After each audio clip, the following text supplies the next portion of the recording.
Amados, buenas tardes. El pastor Pedro Saavedra les saluda y seguimos adelante con esta serie de la vida y la iglesia. Terminamos el audio anterior destacando que la vida es Dios mismo y no son apariencias externas, no es la conducta humana.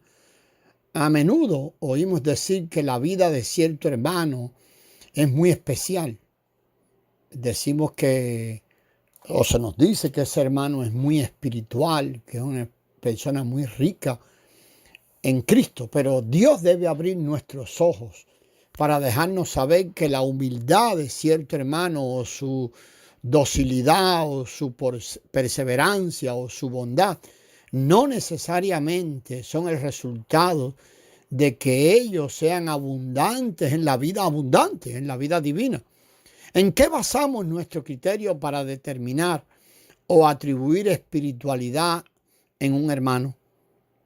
Muchos estaremos de acuerdo que casi siempre nos basamos en las apariencias externas y muchas veces cosas tan triviales como el modo de caminar del hermano, su manera de hablar, la frecuencia de sus sonrisas, que si se enoja, que si no se enoja, los versículos que memoriza.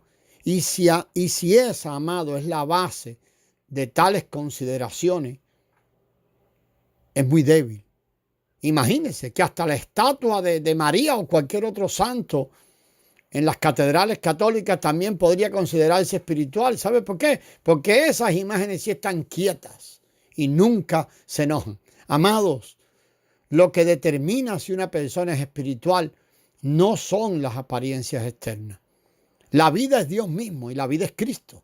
Existe realmente tales cosas como la humildad, la docilidad, la quietud y todo eso en el vivir humano. Sin embargo, la humildad de mucha gente no es vida o no es producto de la vida, y la docilidad tampoco lo es. Más bien, estas características son apenas un comportamiento. La vida genuina es Dios mismo. El comportamiento es el hombre mismo. Siempre que hablamos de la vida nos estamos refiriendo al Dios que disfrutamos. Él es Dios que entra en nuestro ser para hacerse cargo de nuestros problemas y vivir su vida y resolver nuestras dificultades. Si necesitamos satisfacción, Él viene a ser nuestra satisfacción. Si necesitamos humildad, Él llega a ser nuestra humildad. Dios es vida y la vida es Dios mismo. El comportamiento es el hombre mismo y es producido la mayoría de las veces o casi siempre por una combinación de estas cosas, su esfuerzo o por el haber nacido con cierto y determinado carácter, y otras veces porque ve una ganancia en comportarse de esa manera. Por lo tanto, no puede ser atribuido a la vida de Dios presente en esa persona. Dios es expresado cuando la vida se manifiesta en nuestro vivir. Cuando la vida se manifiesta en nuestro vivir, Dios surge desde dentro de nuestro ser y se expresa en y desde nosotros. Y eso sin intervención de yo. De una manera espontánea. En ocasiones, cuando nos acercamos a un hermano, percibimos su orgullo y tal vez nos acercamos a otro y percibimos su humildad o percibimos su paciencia. Estos son tres tipos de personas diferentes. Sin embargo, al tener contacto con otro hermano, no podemos decir ni siquiera si es orgulloso o si es humilde. En vez de ello, sentimos que estamos tocando a Dios. Y es como si estuviésemos con Dios mismo delante de Dios. No percibimos ni orgullo ni humildad. Lo único que percibimos es la presencia de Dios. Y esto se llama la expresión de la vida. La vida es Dios mismo. La vida es Dios a quien vivimos y expresamos. Cuando Dios es expresado, la vida es manifestada. Muchas veces la humildad del hombre está impregnada de su propio sabor, no del sabor divino. Por el contrario, a veces conocemos gente que nos hablan de una manera franca y directa. A veces nos parecen ásperos, tanto que nos hacen sentir tristes y heridos. Pero en lo profundo de nuestro ser sentimos que hemos tocado a Dios y hemos experimentado su presencia. Esto es vida. La vida es Dios mismo. Cuando la vida se manifiesta en nuestro vivir, Dios es manifestado y así mismo es impartido.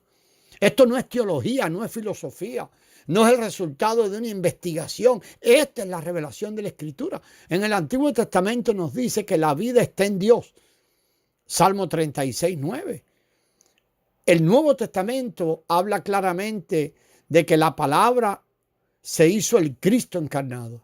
Él es vida y Él viene para que el hombre tenga vida y para que la tenga en abundancia, como leemos en Juan 10:10. Dios desea que el hombre lo obtenga a Él. Si queremos conocer a Dios, tenemos que conocer la vida. Si queremos obtener y tocar todo lo relacionado con Dios, necesitamos tocar la vida de Dios, porque toda la riqueza de la naturaleza de Dios se hallan en su vida. Esto puede compararse tal vez cuando se come un pedazo de carne que contiene allí todos los nutrientes. Si queremos recibir los nutrientes de la carne, tenemos que comerla. De igual manera, Dios es muy rico y dulce. Y toda su riqueza y toda su dulzura se hallan en su vida, porque en su vida está su naturaleza. Salmo 36, 7 y 8, el salmista decía: oh, cuán preciosa es tu misericordia, cuán preciosa es tu benevolencia amorosa. Por eso los hijos de los hombres se refugian a la sombra de tus alas, son saturados de la grosura de tu casa, y tú los haces beber del río de tus delicias. La grosura y el río de vida han de ser disfrutados por el hombre a la sombra de Dios. Esto quiere decir en su casa, en él mismo. Al final de la Escritura, amados, en Apocalipsis 21, 22, capítulo 21 y versículo 22, dice: no vi en ella templo, porque el Señor Dios Todopoderoso y el Cordero son el templo de ella. En la Nueva Jerusalén no hay templo. La Nueva Jerusalén, la ciudad que Dios está edificando, porque el templo es Dios mismo. Disfrutar la grosura de la casa de Dios equivale a disfrutar las riquezas de Dios en Dios mismo, porque con Él está la fuente de la vida, decía el salmista en el Salmo 36, 9. Necesitamos comprender que la grosura y las riquezas de Dios se hallan en su vida. Los incrédulos no conocen esta vida, no pueden conocerla, no pueden tocarla. Si no tienen la vida, tampoco tienen la grosura, porque todo lo relativo a Dios está en su vida. Todo lo que Dios es en su naturaleza nos es dado en su vida. Toda la riqueza de los granos de frijoles se halla en el potaje de frijoles. Así que si queremos recibir los beneficios de los granos, tenemos que comer y recibir ese potaje ya preparado. Debido a que las riquezas de Dios se hallan en su vida, si queremos recibir las riquezas de Dios, debemos tocar la vida, porque Dios mismo es la vida. Puesto que la vida es Dios, nos preguntamos cómo puede el hombre obtener la vida de modo que esta vida puede entrar en él. Uno de los discípulos le hizo una petición muy interesante al Señor Jesús. Le dijo: Señor, muéstranos al Padre y nos basta. Muéstranos al Padre y eso sería suficiente. Juan 14, 8. Esto indica que ellos sabían de Dios el Padre, pero nunca la habían visto. ¿Cómo era Dios? ¿Cuál era exactamente su aspecto? ¿Qué estaba dentro de Él? ¿Cuál era su manera de ser? Los discípulos no tenían la menor idea y estaban intrigados con eso. Habían oído acerca del Padre, pero nunca le habían visto. Por eso ellos le pidieron al Señor que le mostrara al Padre y ellos estarían satisfechos. El Señor les respondió: tanto tiempo hace que estoy con vosotros y no me has conocido, Felipe.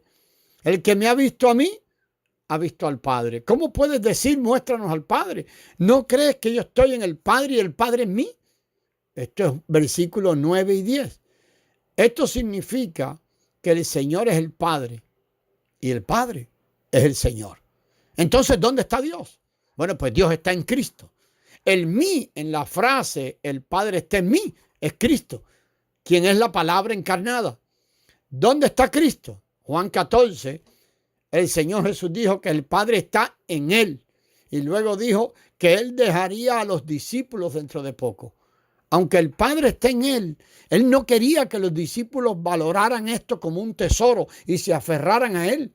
El Señor dijo a los discípulos que no dejasen que su corazón se turbara, recuerda, ni que tuvieran miedo, porque Él los dejaría dentro de poco. Pero vendría otra vez. Allí en el mismo Juan 14, versículos 18, 19, 27 y 28. Él vino como espíritu, el espíritu de verdad, el espíritu de realidad, el cual el mundo no puede recibir porque no le ve ni le conoce. Juan 14, 17. Esto nos muestra que Dios está en Cristo y Cristo está en el Espíritu. ¿Dónde está el Espíritu? Uno de los nombres, y un nombre que tiene el Espíritu muy especial, es el llamado Espíritu de vida. Así lo llama el apóstol Pablo en Romanos 8:2, lo cual significa que el Espíritu tiene y da vida a la gente. Juan 6:63 dice que las palabras que el Señor Jesús habla son espíritu y son vida. El espíritu es vida. Amados, no estamos intentando dar muchos rodeos, ni hacer un trabalengua, ni confundir a nadie. Comenzamos hablando respecto a la vida y ahora estamos hablando del espíritu. Pareciera que hablar respecto a la vida, Dios, Cristo y el espíritu fuera como si habláramos de muchas cosas y diéramos muchas vueltas, pero en realidad el espíritu es el espíritu de vida. En otras palabras, la vida es Dios. Dios está en Cristo, Cristo en el espíritu y el espíritu es vida. También podemos ver, amado, que la vida está en la luz y la luz está en la palabra de Dios. En el próximo audio vamos a mirarlo. Gracias y paz.